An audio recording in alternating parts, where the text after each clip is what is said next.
Your question dealt with the change. We've had a change in political structure, but we have not had a heavy change in the actual souls of people.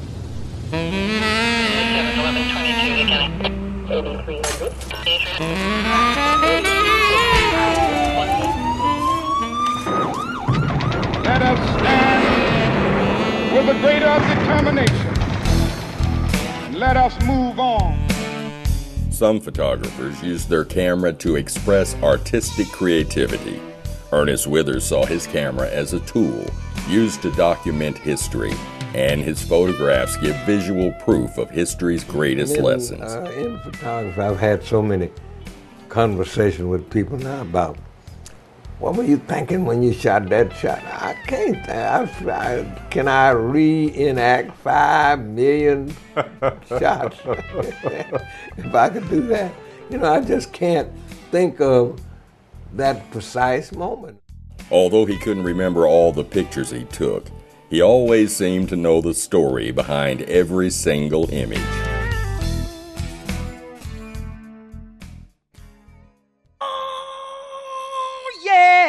Born near the start of the Roaring '20s, Ernest Columbus Withers was one of 6 children.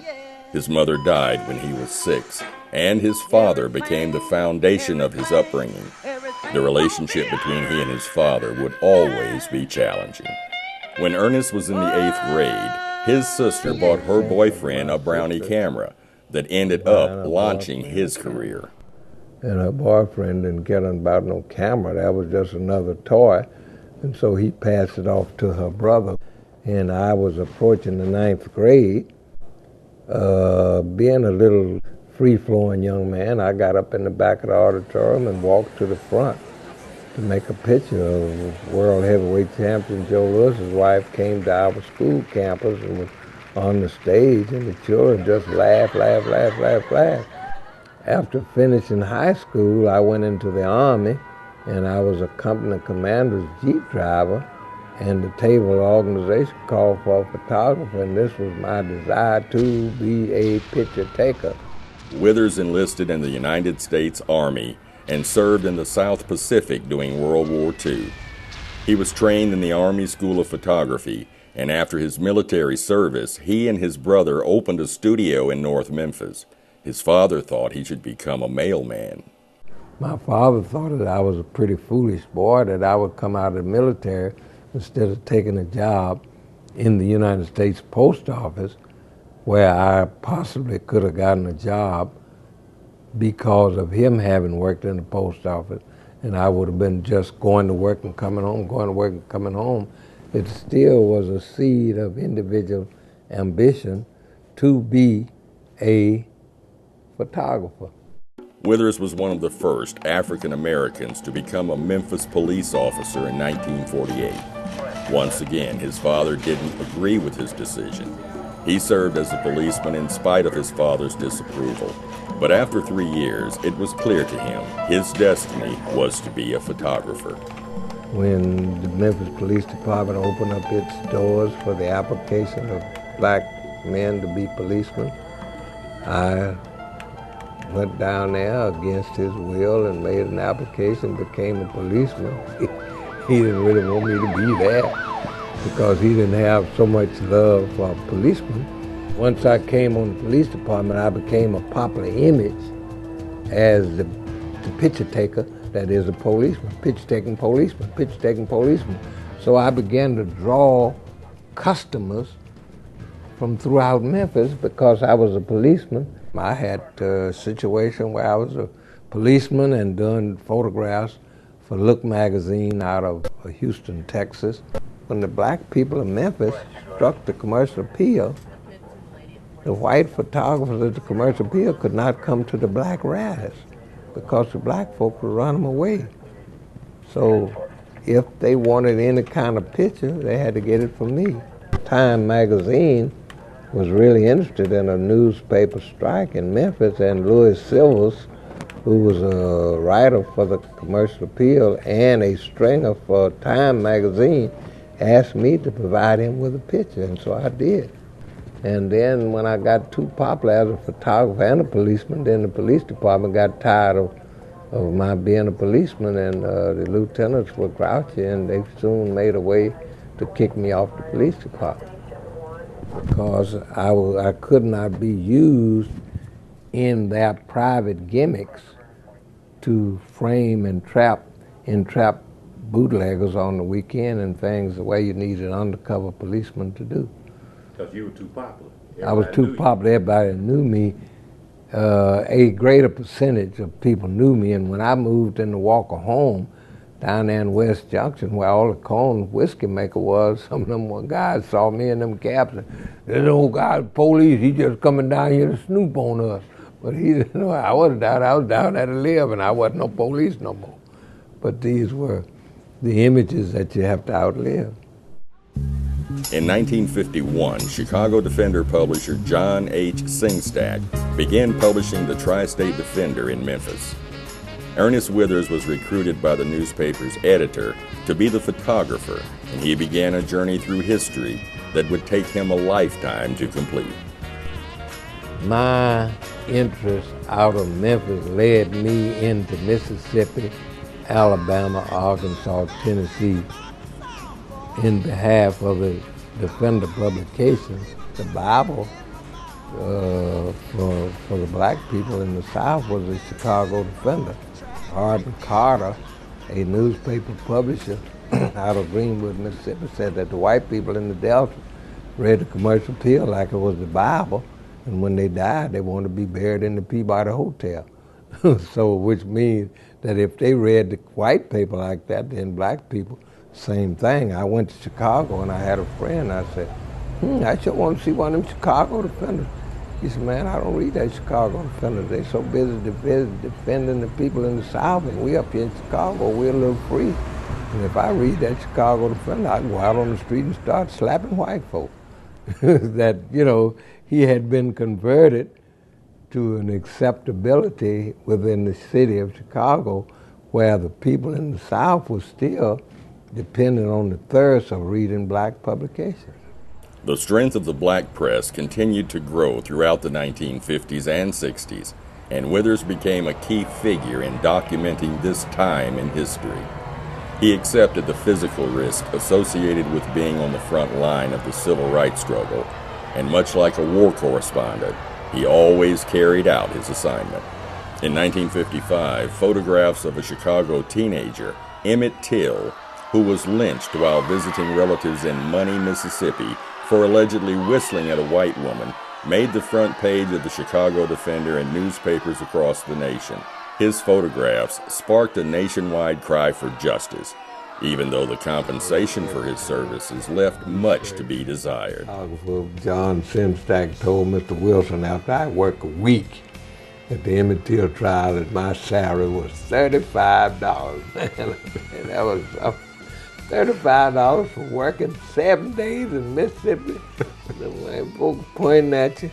Ernest Withers was in Montgomery, Alabama in 1956 when the celebrated bus boycott ended, and he captured Dr. Martin Luther King and other boycott supporters as they rode the integrated bus. He would be with Dr. King for many years after this occasion and documented his life until it ended in Memphis in 1968. Martin King Abernathy and a group of black and white from the National Council of Churches, Dr. Smiley and some other members, rode the bus with they were more strong because they were more Northerners and they were more in favor of desegregation, and they kind of let the people of Montgomery know that this is true. You can ride. And of course we got on there, there was a white man got on there and stood there, and I was just photographing on that bus. He used to come up to me and say, boy, you better be damn glad you ain't taking my picture. Do that damn thing. You got to be tore up. And he was laughing, you know. They thought he was telling a joke with me, but he's telling me. He was telling you the truth. He's telling me the truth, that if I take his picture, what he was going to do for me. After Martin Luther King had been assassinated in Memphis, I had the opportunity, having been a policeman, to go into Lewis's film home. Mm-hmm. I knew the lay of Lewis's film home. I went into the morgue where Martin Luther King lay there with his head cut wide open, where they had cut it open to take his brain out in the autopsy. Mm. I put his skull in my hand and put it back in his head and pushed his skin far back, etc. And only a few months ago, maybe a year and a half or so ago, I never realized, but Reverend Kyle said he thought that it was remarkable that I did not take the liberty as a photographer to take pictures of Martin Luther King, which was not fair to anybody to have seen him, but that was my personal feeling that I was suffering the death of Martin Luther King. Withers' journey didn't always involve danger and risk. Sometimes his assignments were comical, even if they had strong racial overtones. Overton Park was in the white community.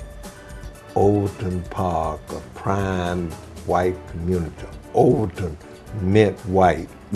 Overton meant East Memphis. And African-American people, the zoo was there, and they had a right to go to the zoo, so they set aside, so we'll let them go one day a week. That's Tuesday.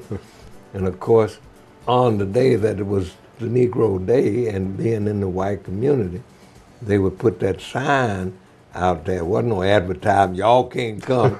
But when they came that day, they had that big sign at every gate, no white people allowed in the zoo today. Throughout his career, Withers chronicled the music industry in Memphis, from the father of the blues, W.C. Handy, to rhythm and blues Black Moses, Isaac Hayes. His pictures crossed both racial and cultural lines, and Withers not only took photos of popular recording artists, he also knew the inside scoop. Elvis Presley came to the Goodwill Review at the City Auditorium. Elvis Presley visited Negro clubs in the Beale Street community in the hotel Men's Improvement Club, which had become the Flamingo Club, was owned by Clifford Miller. Mm-hmm.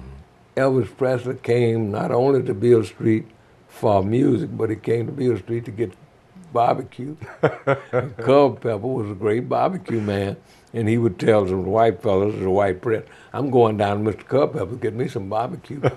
And the white press would say, well, you call him Mister. He's just a colored man. He said, I call him Mister because he is Mr. Culpepper. Aretha Franklin and Sam Cooke were Sunday school kids at the same church that her father pastored. And then as they began to emerge to go high as entertainment people, they still kind of interacted. It was as some people always give you a behind-the-scenes story that they were boyfriend and girlfriend. I never knew that authentically, but because they went their separate ways. And it was Willie Mitchell who took a country boy in Al Green out of Arkansas, brought him over here, kept him a year or two, just letting him watch the Memphis social music scene before he really launched Al Green. I mean, he used to kind of touch fellas to kind of soften them up. Don't be so hard on him. Because he saw the great talent in him. Right, absolutely. Bobby Blue Bland was in the same group with Johnny Ace, and Johnny Ace, playing Russian roulette in Texas, shot himself during the Christmas. And they had to pick someone from Memphis in the same mold to fill his position, and they picked Bobby Bland. And Bobby Bland was a total different trend, but he came out of the same Billy Duncan band that they were all in. Withers saw Beale Street change over the years from a segregated community to an integrated entertainment center. He documented the changes for future generations to see. Beale Street was always, in the back days, owned by the Italians and Jews, policed by the Irish, and guarded by the Negroes. Now, You have Negroes in Memphis, Tennessee, and whites that intermingle on Beale Street, and we have very little disturbance of differences. Even the growth of Elvis Presley did something to usurp part of the overall anger that we had as a separate people. The growth, as the man Philip says, of rock and roll, the advent of the Stax musicians, and all of these things are the ingredients for the big change in Memphis. Everything, every move you can make can't be an angry move, where during the Civil Rights Movement, anytime you made a different move, you made an anger move. But now you make an intellectual argument where people get in the closets and iron out and thrust out their confusions. On October 15, 2007, Ernest Withers completed his assignments here on this earth. He died in his hometown of Memphis at the age of 85. Thousands mourned his death. He left photographs covering nearly 60 years of history, and his work continues to educate the world. In 2010, 3 years after his death, the Memphis Commercial Appeal newspaper published an article accusing Ernest Withers of being an FBI informant in the years 1968 to 1970. The story connected Withers' name to an assigned informant number only secret FBI files could verify. At the end of the lengthy newspaper article, the story concluded that the claims associated with the informant number attributed to Mr. Withers was, quote, unclear based on congressional records. All FBI agents and personnel who could have shed light on the accusations had died prior to the article's publication. Because of the known hatred late FBI Director J. Edgar Hoover had for Dr. King and anyone associated with the Civil Rights Movement, the story and accusations have done nothing to tarnish the image and historical significance of Dr. Ernest C. Withers' life's work.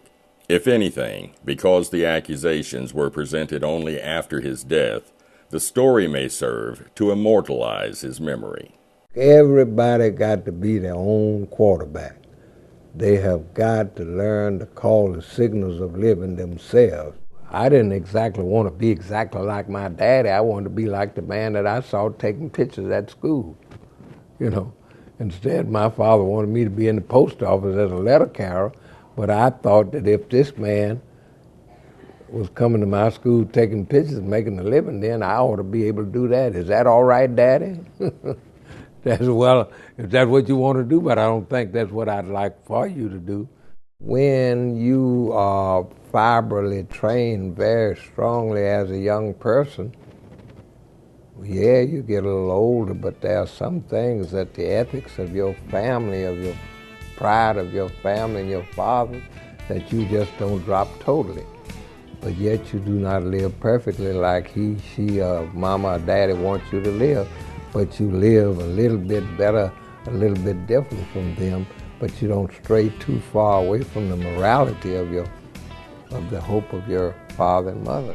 In the fell clutch of circumstance, I have not winced nor cried aloud. Under the bludgeonings of chance, my head is bloody, but unbowed. It matters not how straight the gate, how charged with punishments the scroll. I am the master of my fate. I am the captain of my soul.